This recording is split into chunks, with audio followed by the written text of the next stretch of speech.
Great.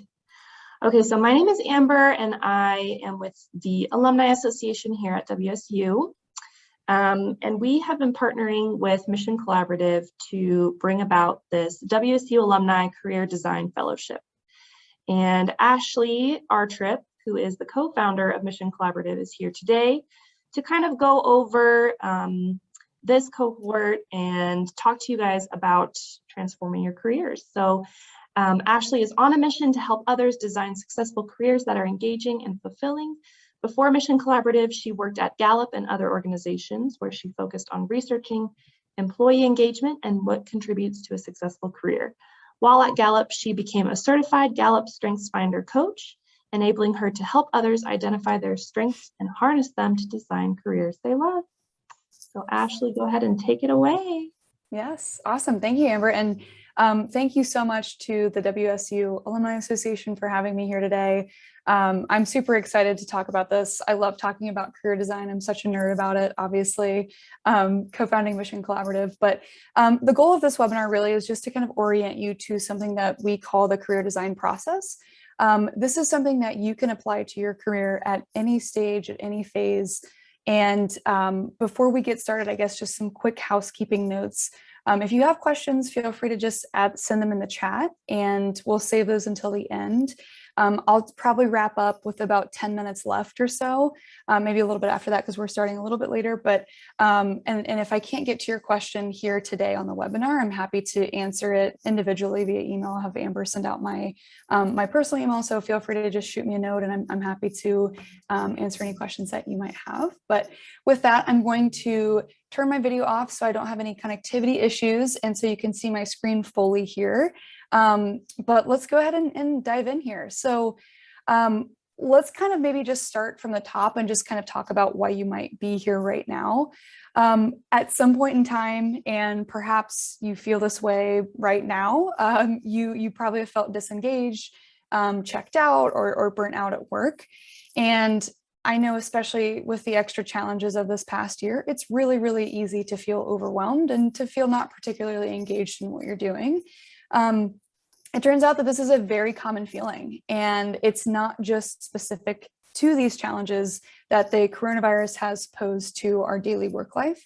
In fact, Gallup, the polling organization, does a nationally representative poll called the State of the American Workforce, where they get a sense of how folks feel about their work and how engaged they are. And the results are typically pretty stunning. On average, around 2/3 of Americans feel disengaged year after year. So they've been doing this poll for quite some time, and the results are pretty, they're pretty consistent across the board. Before co-founding Mission Collaborative, I actually worked at Gallup and spent a lot of my time, thinking about disengagement and its effects not just on productivity, but it's also its impact on how you kind of feel about your broader life. As we all know, the truth is that we spend the majority of our time and a tremendous amount of time at our work. And so if we're not doing things that necessarily give us energy or bring out the best versions of ourselves, then it's really quite a shame. And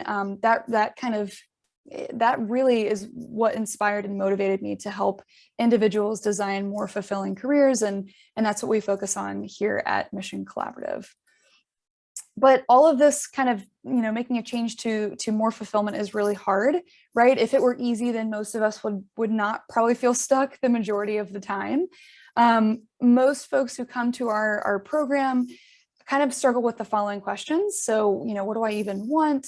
How do I avoid starting over? Perhaps you already have decades of experience or an expensive credential, and you're not really sure how to use that in a new path, and you don't want it to go to waste.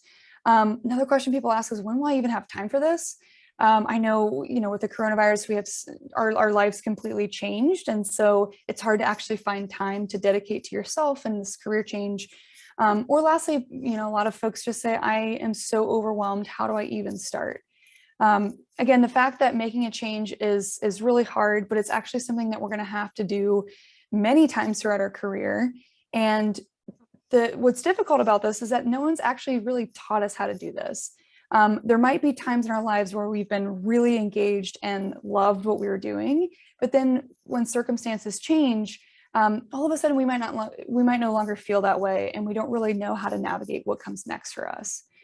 And so if you're like most people, a lot of the kind of first reactions that we see a lot of times when folks go through our program is we kind of just feel backed into a corner. We just kind of start applying for jobs, right? We kind of just find something online that sounds interesting, or we send our resume out into the void and kind of treat it like a numbers game, where you might set, let's say, a weekly goal of applying to 10 jobs per week, and then you wait for at least one organization to get back to you. I mean, quite frankly, this is a really exhausting strategy. Perhaps you've done this yourself, so you know what it feels like. I've seen a lot of people do this with very little success, and sometimes, honestly, even the worst case scenario will happen where you actually get offered a job that you've applied to, only to realize it's not a good fit for you because you didn't really kind of know what you were looking for in the first place. The second thing that some of us do is work with a fancy, expensive career coach, which is more of a joke because honestly, it's pretty inaccessible to most people, just given the price tag, and it's not always guaranteed that they will land you a job. But really the most common thing that most people do, and again, perhaps you've been there yourself, I know I've been there at one point in time in my career, is that we just do nothing, right? We kind of just continue churning wherever we're at, feeling not fully engaged. We sit here thinking that surely there's just something better out there, but we're not really sure what to do differently. And so we end up being stuck until maybe one day, we wake up and we realize, what, enough is enough, and it's time for me to do something. So before I jump in any further, I just want to provide a little bit of background on myself. I won't spend a ton of time here, but as Amber mentioned, my name is Ashley Artrip. I'm one of the co-founders and lead facilitators here at Mission Collaborative. On a personal note, I grew up seeing both of my parents really hate their jobs. And so from a young age, I kind of had this core belief that going to work is something that you don't look forward to and you would dread it. And since then, I was just really fascinated about how we make career decisions. Prior to co-founding Mission Collaborative, I worked at various organizations, researching and digging into how to make more intentional career choices that lead to more fulfillment. But that being said, the core of my expertise really is applying the principles of design methodology, called design thinking, to careers. You might be familiar with this methodology, and we're going to dig into that in just a second here. So now that you know a little bit about me, I'll share a little bit about Mission Collaborative again before we dive in here. We started back in 2017 offering full-day career change boot camps in person, which is kind of crazy to think about given the kind of the state of the world that we're in now, where most of everything is online at this point. We got a lot of positive feedback, a lot of folks saying that, hey, this is really good stuff. And so since then, we actually moved to a virtual 30-day program to serve more career designers, perhaps such as yourself. And so since then, we've now worked with thousands of participants from various institutions, backgrounds, industries, ages, starting from, if you're in your early 20s, and we've worked with folks to their mid 70s. We've worked with WSU for over a year now, and offering this 30-day program to alumni. And I'm so grateful for our partnership. And again, just grateful to be here today to speak to you all. At the end of this webinar, I'll actually share a little bit more information about the upcoming WSU Career Design Program that starts on September 18th, which is an in-depth and hands-on program that actually walks you through this career design process. But today, we'll just give you a little bit of a taste of it and just kind of show you what it's all about. So what is this career design process that I keep talking about? At a high level overview, regardless of where you are, this process can work for you because it uses the same fundamental approach wherever you are. Again, it's inspired by the principles of design thinking. And if you're interested in kind of doing a deep dive into what that is, I recommend you reading the book Designing Your Life by Bill Burnett, who is out of the Stanford Design School. So this framework, coupled with best practices in career coaching, really serves as the pillars of our program. And on top of that, we constantly iterate the curriculum based on feedback that we receive from our participants. Obviously, WSU alumni included in that. So we constantly iterate it and make it better based on what we're hearing from folks. As you'll notice, there are only 4 steps in this process here. So reflection, definition, testing, and launch, which I will walk you through each of these here. So our first step is reflection. It's all about kind of answering the questions, the big life questions, right? Who am I? What am I good at? What do I care about? What do I want to create in this world? Things like that. So reflection is how we define it. It's really understanding what makes you the unique person that you are. And the reason it's so critically important to start with deep self-reflection when designing your career is to remind yourself of what actually matters here.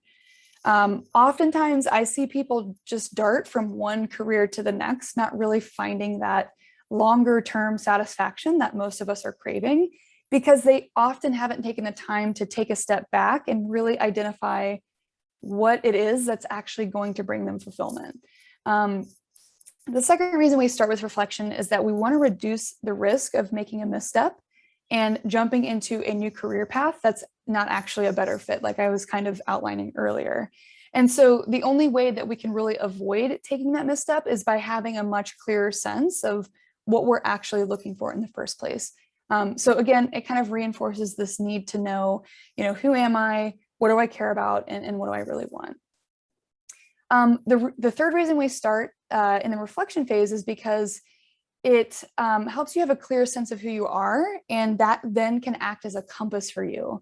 So I like to kind of compare this to Google Maps. So kind of think of this analogy, it would be phenomenal, right? If you could just type in a destination for your career into a Google Maps type a career search, and you could have the exact steps laid out in front of you and how to get there.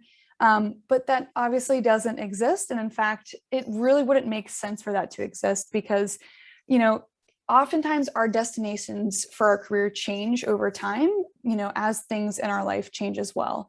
So rather than thinking about career navigation as just making steady progress towards this singular goal or this singular destination, we like to think of it as having more of a compass that helps you navigate in the right direction. And so the better you understand yourself, your motivations and your interests, along with your values and your strengths and things like that, the easier it is then for you to navigate in that right direction. So let's talk about some of the specifics here. So there are really, again, 4 core areas that I just alluded to of reflection that we talk about in the career design process. The first is core values. So all of us have values that serve as the guiding principles that help us make difficult decisions and navigate who we want to be in the world. They're really important when you think about your career, because if you find yourself working in an industry or an organization that actually conflicts with one of your core values, it's really hard to find engagement, right? It's really hard to find that fulfillment. As a simple example, I work with a lot of folks, who come from lucrative industries, but they often feel really unfulfilled because they don't actually believe in the work that they're doing. And what's happening there is that there's actually a conflict of core values. The second area of reflection is your strengths. So all of us have strengths. These are the sort of natural tendencies and how we show up in the world by default. Or in other words, it's how we're naturally wired to think, feel, and behave. And leaning into your strengths will always yield better results than just trying to avoid your weaknesses.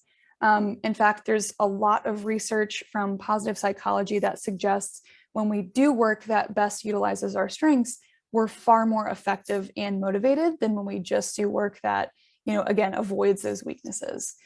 So understanding what your strengths are and being able to name them is really helpful as you start thinking about the different career moves that you could make that will better leverage those strengths. So you'll have more energy and just honestly more effectiveness overall in your work. The third area of reflection is skills. So specifically within this is thinking about your transferable skills.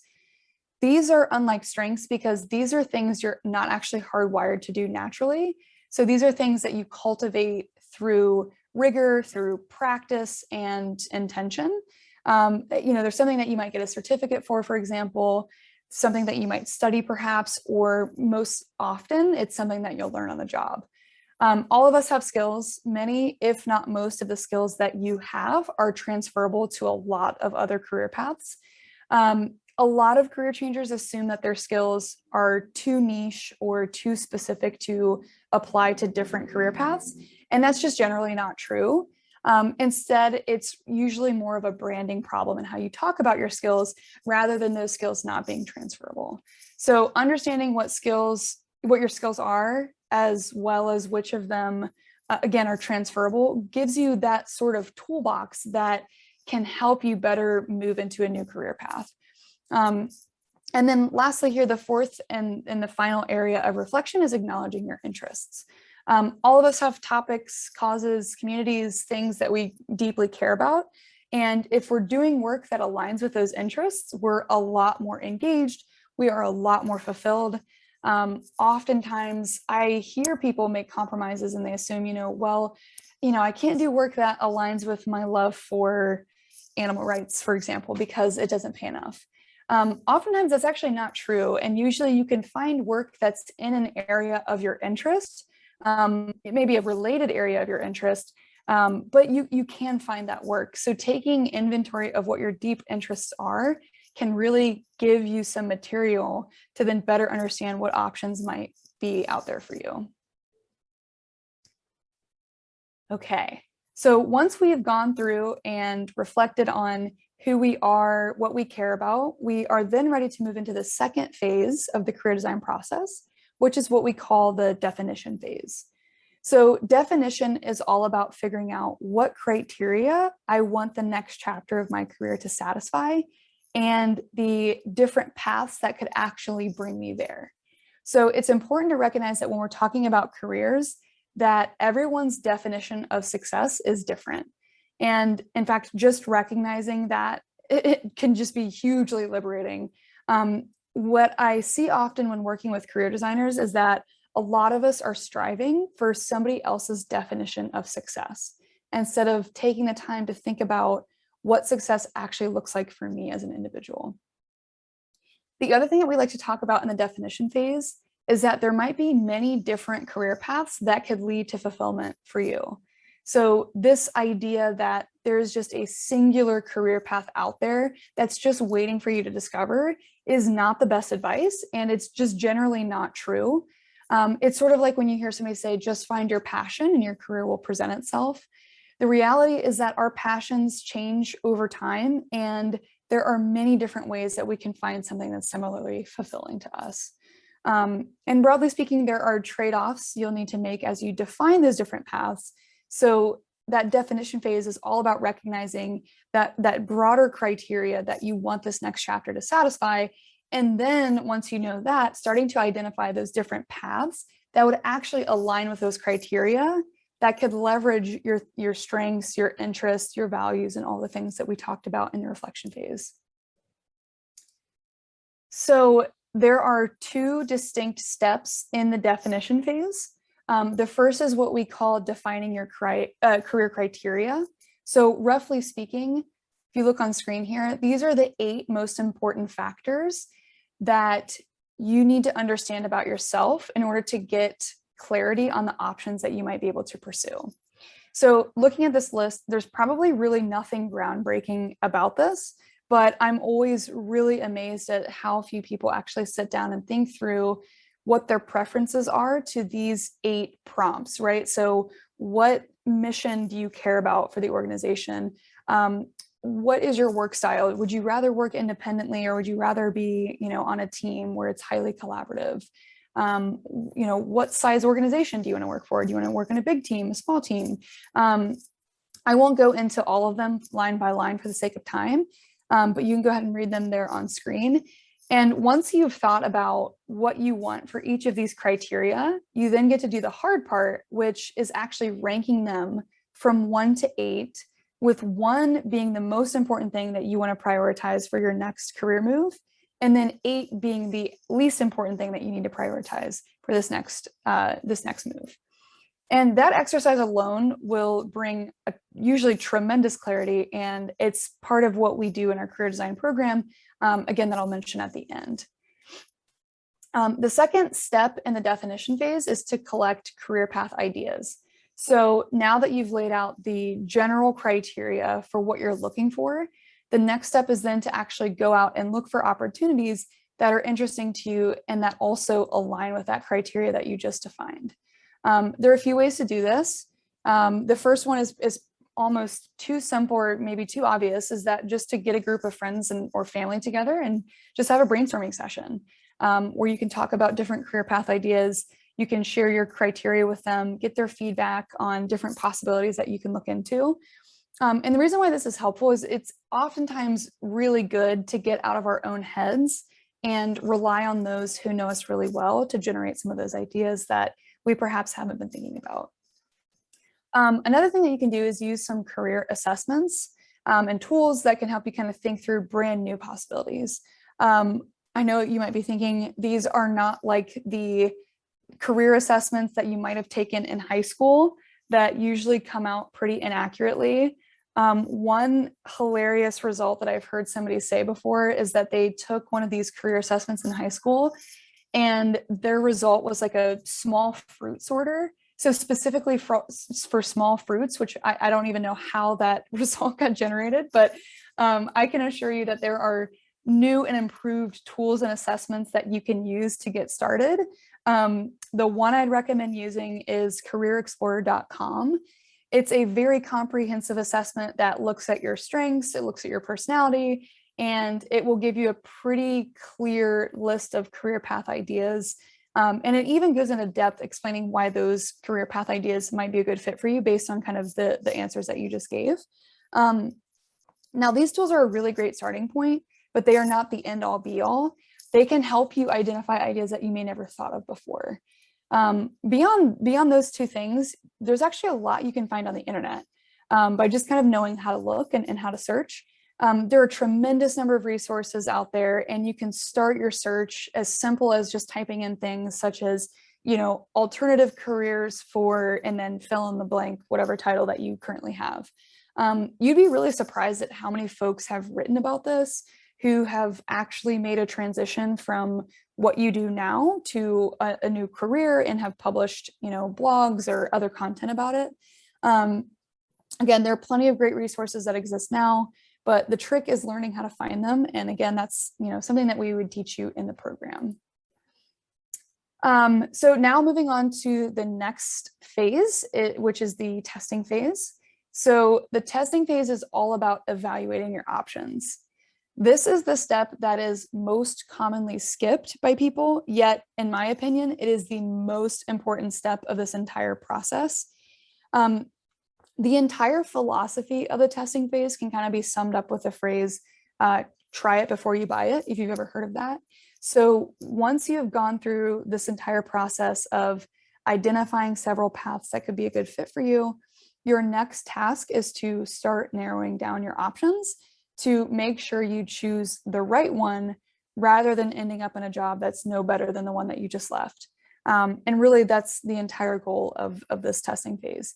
It's all about exploring ideas before committing to them. It's about reducing the risk of taking the wrong step. And beyond that, beyond making sure that this is a good next move for you, this step can also actually ignite your enthusiasm for the path that you end up deciding to take. I mean, I've been there before, and perhaps you have been as well. How many times have you gone into an interview and you kind of had to fake some enthusiasm because you didn't actually want the job that you were interviewing for? It happens a lot, sadly. Generally speaking, employers can kind of see through that. And it doesn't make you feel good. It doesn't make them feel good about the fake enthusiasm. And so this testing phase can really help you avoid all of that by bringing you tremendous clarity and confidence, because now you've successfully tried out your future career path and you can be a much more compelling candidate when you go out and you start interviewing, because you now actually believe it's what you want to do and it's, you know, you're confident that it's the next best move for you. So you might be thinking, okay, how do you actually do this then? So there are a number of different strategies that we think work really, really well for testing a career path. And they range from being really simple, but not always super effective, to a lot more intensive, but very enlightening and very insightful. So let's start with some of the easiest stuff here. So one of the easiest things that you can do to test out a potential career path is to actually just talk to somebody who already works in that role or in that industry. And so, for example, you can call somebody up you already know, or somebody you maybe haven't spoken to in a while, perhaps a fellow alum, and get a sense for what they like, what they don't like about the role. Just try to understand some of the broader challenges within their industry and so forth. The kind of the rule of thumb there is that the more that you can connect with people who actually work in the industry and live it in a day-to-day capacity, the more you'll actually understand what it would be like, and your ability to comprehend what it would feel like to be in their shoes, doing this role on a daily basis. I know you might be feeling that kind of uneasy feeling about the idea of networking and some of the nerves associated with it. A lot of folks have this belief that networking is transactional and it's disingenuous. And we try to encourage folks that, this is very different from that. This is about asking for advice. It's about approaching it with humility and offering something in return. It's not that kind of just transactional networking where you ask for a handout or for a job. We teach people to show up with a curious attitude and to approach it in a sort of way of saying, hey, I'm really interested in your work. I'm really interested in how you got to where you are, and I want to learn more about what it might take to break into a similar career path. And then you can kind of get into the ask and offering some value. So you could say, I'd be so grateful if you could connect with me for a few minutes and share a little bit about your background. By the way, I know your time is really valuable, so I'd be more than happy to perhaps help you think through any problems that you might be tackling at work, or introduce you to somebody in my network, if that makes sense. So kind of approaching it in this way makes you feel a lot better about reaching out, because you're being really transparent about what you want, and you're also offering value to that person in return. So they're more likely to be open to that conversation. Again, these are the types of techniques that we get into the program. The second testing strategy is attending events and conferences. Obviously, this was much easier to do in a pre-COVID world. But there are plenty of virtual events that you can attend where you don't even need to leave your living room. I know there are also some live events happening as well, or in-person events rather.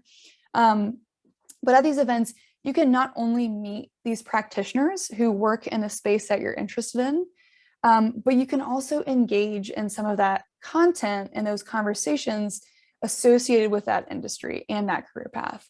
So going to these events, these conferences, or these meetups perhaps, they're a great way to get a taste of what this path is all about, because you're actually immersing yourself in some of the topics and the conversations taking place, so you know the challenges that you might face if you were to go into that industry. The third testing strategy here is perhaps the most novel that we talk about. It's something called a test project. Most people have never tried this before, but it's actually quite accessible if you're willing to put in the effort. So kind of the entire concept of a test project is pretty straightforward. So imagine if somebody handed you the career or role that you're interested in, and you were tasked with completing a sample project that you would likely be asked to work on. Let me get tangible here. So let's say I want to become a graphic designer. And so in this test project, my goal would be to identify a project that I can do on my own time without anyone's permission. It's not going to take me a ton of time, so perhaps I can do this on the weekend. And I'm going to give myself a prompt to do something that I might be asked to do. So let's say I am going to design a better logo for a company that I'm familiar with. There's absolutely nothing stopping me from going ahead and taking what I know about that career path and actually trying out a redesign for that logo. This project will not take me a ton of time. And at the end of it, I'll have some form of a work product that can actually go and then share to practitioners. So somebody who does graphic design, for example, and then I can get their feedback on it, and they can tell me, oh, this is fantastic, you're doing a great job. Or they might say, hey, you might want to adjust a few things, or take it in a new direction, whatever it may be. Either way, this is a hugely insightful activity, because you've now either validated that this is something that you'd likely enjoy and you could actually be a compelling candidate, or you've realized, hey, maybe it's something that you don't want to do, or you might need to keep practicing it on the side before you're ready to commit to that path fully. The most important thing here, other than getting that feedback from a practitioner, is actually getting insight into how you feel about approaching that project. I mean, it's quite simple, right? If the idea of doing this project for just a couple of hours on a weekend is something that you're dreading, then that is really, really helpful in figuring out whether or not this is something that you'd really want to pursue, right? I mean, why would you ever want to do this as a full-time career if you didn't enjoy this test project? And so the goal of this project should feel, energizing. It should feel rewarding. It should be exciting for you. And so going through this process will really bring you a lot of clarity around how you feel about it. I know you might be kind of thinking, okay, sure, that works for graphic designers, but how can it work for the path that I'm thinking about specifically? We work with all of our participants, again, from all industries and backgrounds, and I can assure you that you can do a test project for just about any career path that you can fathom. They'll look different depending on the path that you're interested in, for sure, but broadly speaking, the framework itself is very applicable across industries because it is a project. You can do it on your own time, and you don't need anyone else's permission. And it's the sort of thing that we help you think about in the career design program. The fourth strategy here is to arrange a consulting gig, which is even more hands-on and even more involved. So this is basically doing this career path as a side gig. So this is where you would actually find a company or a client, for example, who is willing to pay real money to have you complete a project for them. This would be very helpful in learning whether or not you'd enjoy this, and would also give you a lot of clarity as to how qualified you are, because somebody is paying you to do this and they're definitely judging the product of your work and the quality of your work. So this strategy is higher stakes, obviously, but it's a more insightful way of really trying something before you buy it, so to speak. So those are the four, broadly speaking, the four test strategies that you could implement.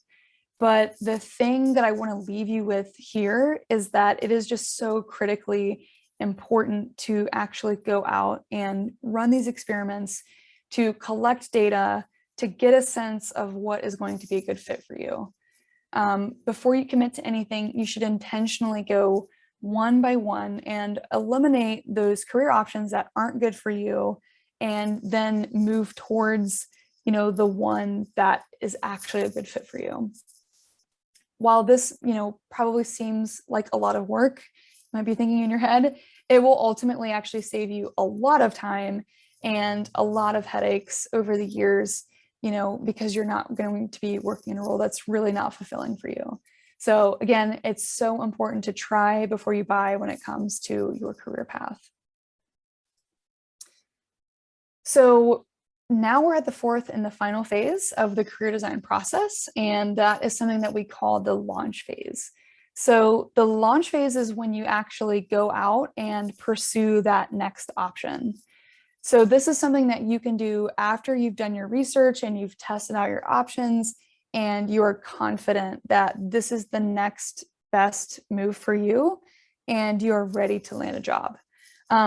The process that most of us use for job searching actually fails the majority of the time.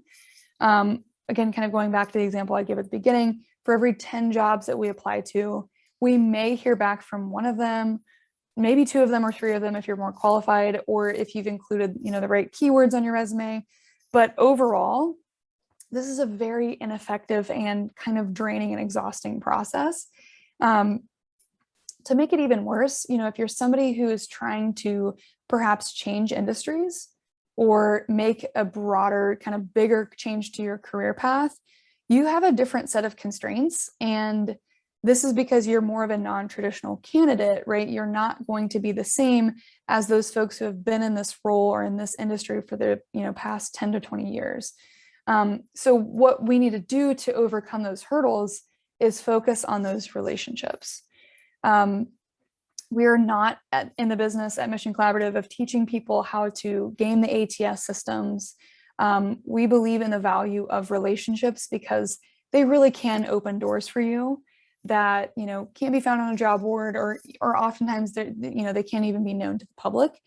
And so when you've invested in these relationships with employers and individuals within organizations that you're excited about, this process will be a lot smoother and honestly just a lot more enjoyable in general.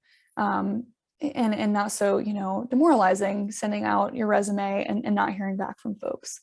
So the launch phase is really just learning about effective relationship building with organizations who could potentially hire somebody like you, even if they don't have a current job opening right now.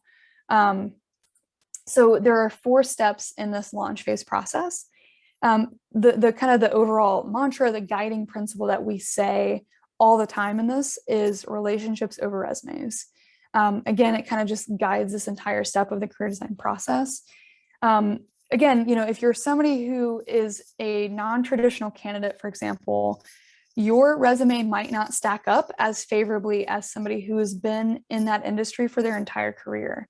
So what you need to do is you need to stand out from the competition, and you need to figure out how to communicate your unique background as a strength rather than a weakness. And the easiest and quickest way to do that is to focus on those relationships, as I mentioned. That way, when potential employers, see your resume, they can understand that while you may not have those traditional qualifications that somebody who has been in the industry for decades has, you are somebody who hustles, you have a unique perspective on things, and you can clearly deliver a lot of value to them.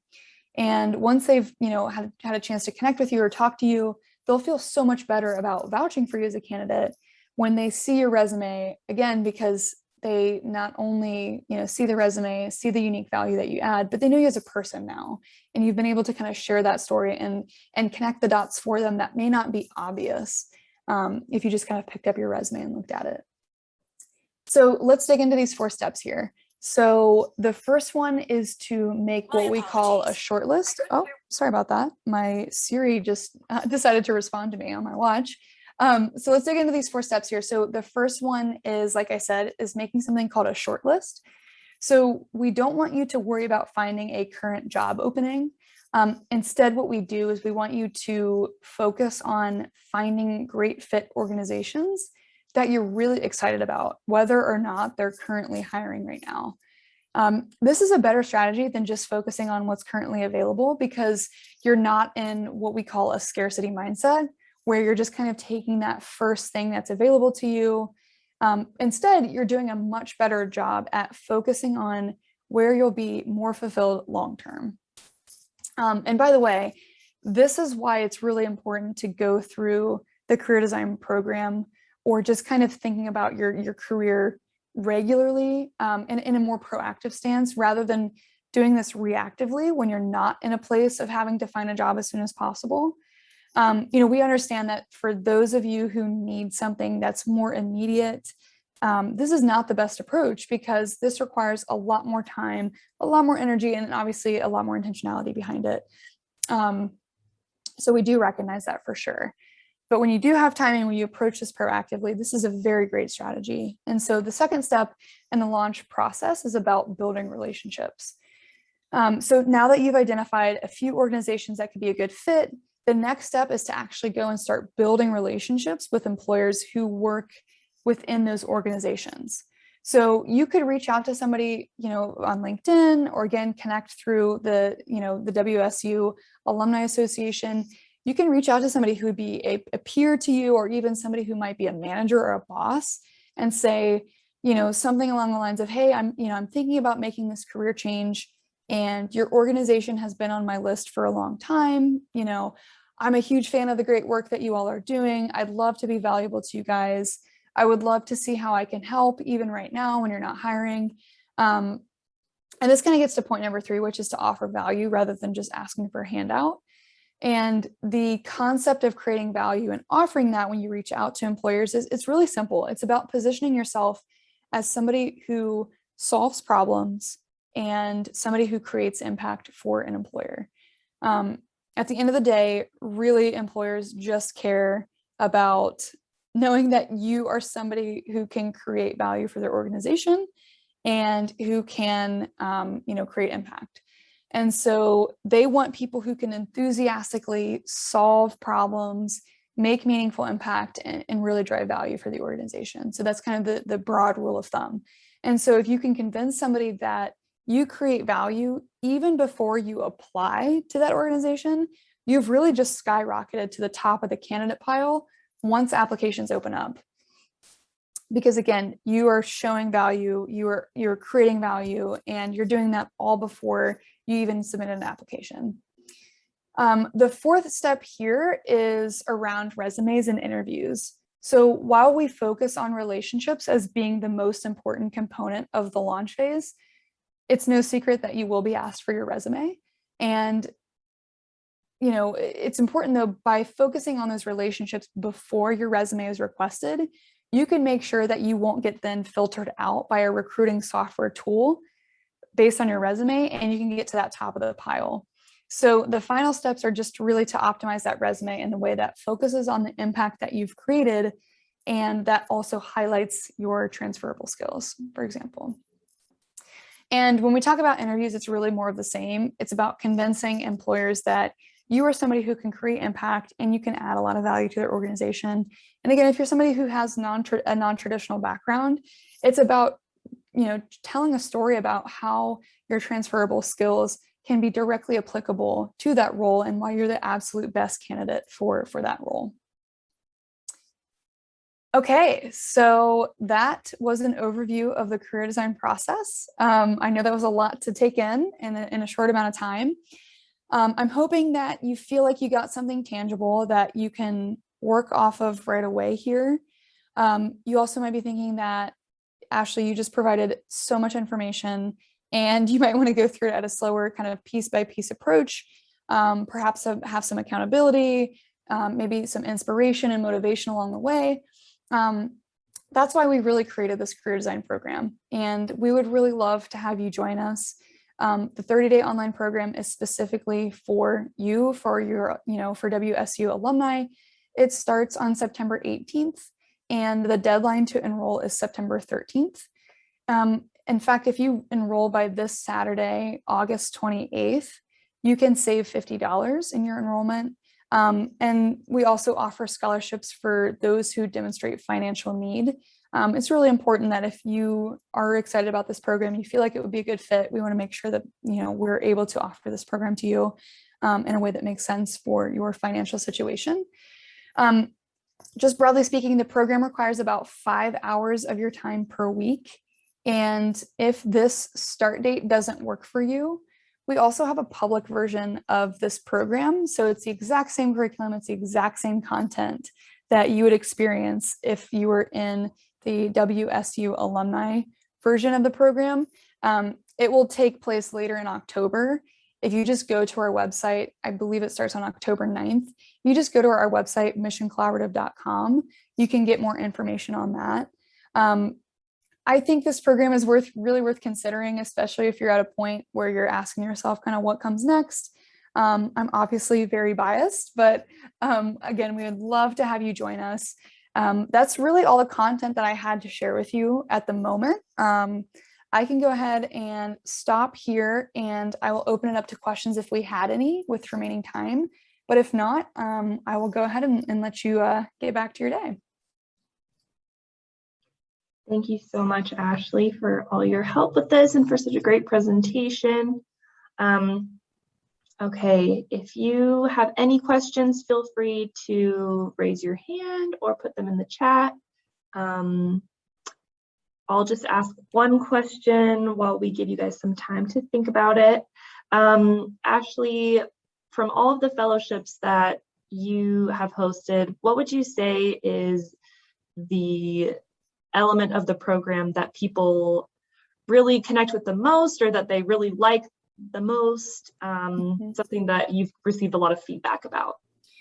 Yeah, I mean, I would say in terms of like the content specifically, sorry for the noisy background, I'm kind of on a busy road, but from a content perspective, a lot of folks say that learning about the testing phase is the most novel because it's all about trying something before you buy it. And that's just something that most people haven't done before. So they say they really enjoy that. They find that it's really insightful. It saves them a ton of time, so they don't have to go into a career path that is not exciting to them. I would say though, but beyond that, it's actually the collaborative component of the experience. So the curriculum itself is self-paced, but the actual program is it's a peer-to-peer learning format. So you're actually working with fellow alumni and you're going through these big, broad life questions together. And you're actually, keeping each other accountable to thinking about this stuff, making progress towards your career goals, creating an action plan. So you have that kind of set goal in place. You have a schedule for when you want to accomplish these things. I think one of the things that people don't often know they need before they enroll is just somebody to help push them through that to the next step, because everybody can kind of change their careers, but oftentimes we need a little bit of handholding and a little bit of that motivation and inspiration that you can get through your peers. And that's why it's so awesome to invest in your alumni network.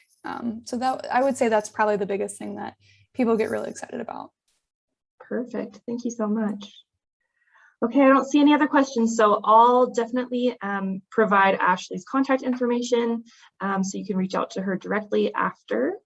And Ashley, thank you so much. We really appreciate it. Absolutely, my pleasure. Thank you so much. And yeah, please feel free to reach out if you have any questions. That's my direct email address. And if I don't get back to you, by the end of the day today, I'll get back to you hopefully in the next day or so. So feel free to send your questions over. Thank you so much. Awesome. Bye. Bye.